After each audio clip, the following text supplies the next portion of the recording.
Hello friends, and this is Scott, and welcome back to my backyard garden. And I'm taking a little bit of a view of my handiwork. That was my onion bed and strawberry bed that I made, and my wife's fairy garden up top.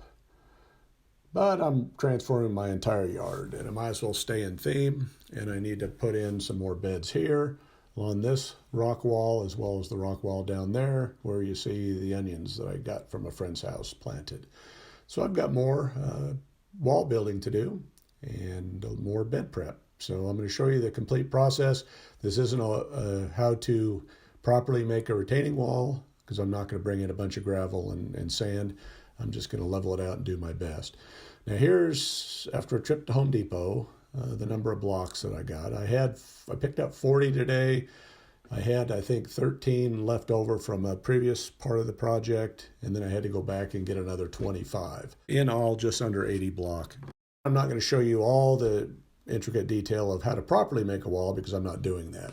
I do have a little bit of a cheat here where I have some old railroad ties buried underneath here where I'd had a railroad tie bed, and so they're the base for this wall. So there is some compaction and there is some hard material. So I was able to, curve the corners, but I was able to cheat a little bit and just level the wall. Wasn't sure how tall I was going to make this wall, and I went up 2 levels, and I thought, that's not enough.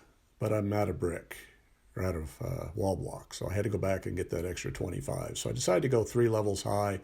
I can always raise it up in the future. I'll start now with 3 levels. The tree roots from the trees above are going to infiltrate this bed like they have been, so I can continue to add new soil and kind of stay ahead of the roots, but then I'll have to dig it out every few years just to make sure I can kind of start over. But here's a look at the entire 3 wall. It's not the most perfectly straight wall. I've got a couple bends in it, as my wife pointed out, but overall, not too bad for eyeballing it. I did run a string, which would have made my life a little easier, but oh well, it's I can always bounce it out a little bit with a hammer and tap it to make it totally straight, but not too worried about it right now. Mr. Lincoln's enjoying the day with me. But now I've got the next problem. What do I put in this bed? It's not going to cost me an arm and a leg to fill up.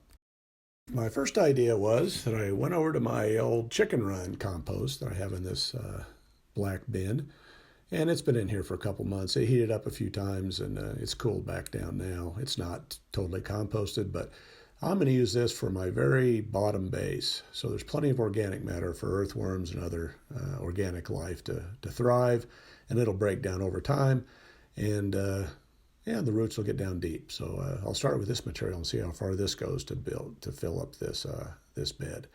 Like all my projects, I've got a lot of shoveling and moving of material, but this is the light stuff, so not a big deal, not far to go. I like to give you a little bit of a peek as to the pain that I suffer when having to carry all these materials, but this is the easy part right here.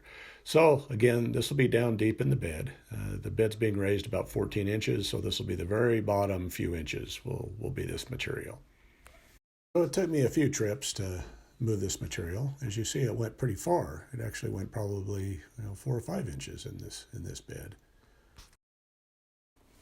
Then it was time to run a rake over this material just to smooth it out a little bit, just so when I add the other materials, it'll be pretty layered like a lasagna. So nothing fancy, just a quick little leveling job here. Again, this is the lowest base of the bed, other than the dirt below, which is pretty fertile dirt that I built this on. I've been building it up for several years, but now this is really going to be supercharged with organic life just by putting all this chicken remnants from the bin. Here's proof that I actually moved all the material from the bin, and so I'll just put this bin away for now and use it for some other purpose. But now we're walking back toward the wall that I'm building, and I'll put another wall right where I'm walking right now. There's the onions that I planted from a friend's yard, but here is where I'm going to get the second layer of free material to put into this bed. So I'm going to dig up the pond dirt. I'm going to dig the pond deeper, so I might as well use that dirt here too. It won't be enough to fill this, but it'll give me a little bit of a head start before I have to start buying material. Now here I am visualizing the pond, and as I'm filling these buckets up and moving the dirt over to the new bed, I'm trying to figure out the shape and how deep I want it. I did prune the bamboo, as you see in the background. It was overhanging this area, and I'm going to use some of that material in here too. So the pond dirt is the next layer, in my new bed. Looking at this material, I don't want to use the bamboo stalks. They take too long to break down, but I did trim them, or I pruned off all the leaves, and I'll do kind of a hugelkultur method here, where this is just organic matter. It'll rot down. So it'll also help alleviate some of the cost of the material that I need to put in here. Now I'm back to spend a little bit of money. Now I'm getting a top grade of the topsoil that they carry at my favorite nursery, Arbor Day Nursery in Riverton, Utah. And it costs $95 before tax for 1 cubic yard, which is 1 scoop of this material. I like to come to this nursery. It's out of the way for me. It's a little bit of a drive, but I like the people here, and they're always very friendly and helpful. And so this is one of the owners that's helping load my truck. And I got to remember not to tell jokes while she's loading my truck, because I got her to crack up a little bit here, but she's right over my truck, so I don't know if that's a good idea for me to be doing that. So anyway, she said I could use her in my vlog as long as I didn't tag her name. So I won't tag her name, but Arbor Day Nursery is where I'm at right at the moment. Now I'm back home with my load of black gold, and here's a look at it. It's got a little bit of wood chips in it. I'm sure it's not the best topsoil you can get, but it's the best that they sell, and I need this to be at the top level of my new bed so that the plants grow in this. So this has to be good stuff, and so I spent a little bit of money on this. Again, it was $95 before tax for 1 cubic yard, which is one of the big scoops from the front end loader.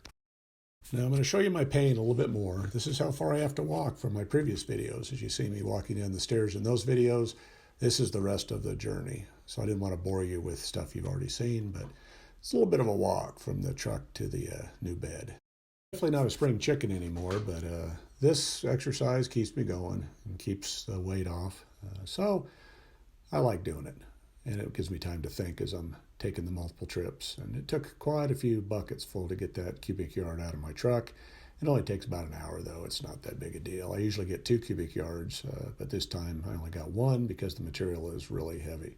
Now I'm putting this material just right on top of the bamboo leaves. And again, the bamboo will just rot in.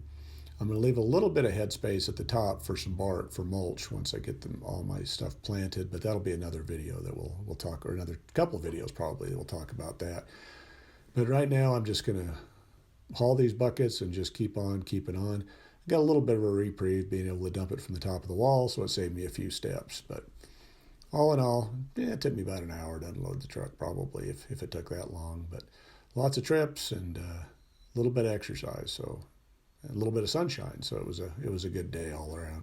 I wasn't exactly sure how much material it was going to take to fill this bed, and I kind of underestimated. I thought I'd have some excess to do some of the pathways with some of this topsoil, but it took a full cubic yard of material on top of all the other stuff that I put in this bed to fill it up to a decent height, leaving some headspace for some bark.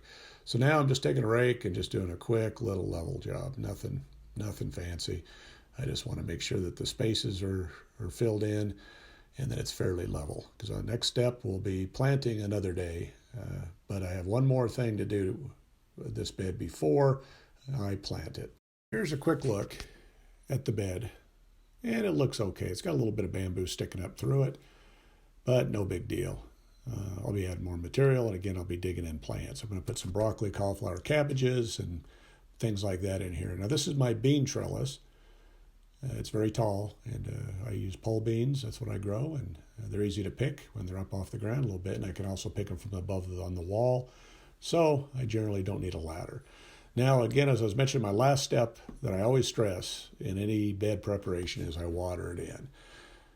And I'm just doing a good soaking. Again, I'm going to let it drain. I'm not going to plant today. I don't want to be in soupy mud, but I want it to be well watered in all the way deep so that the plants will take off. All in all, this whole bed cost me just around $300, so not too bad.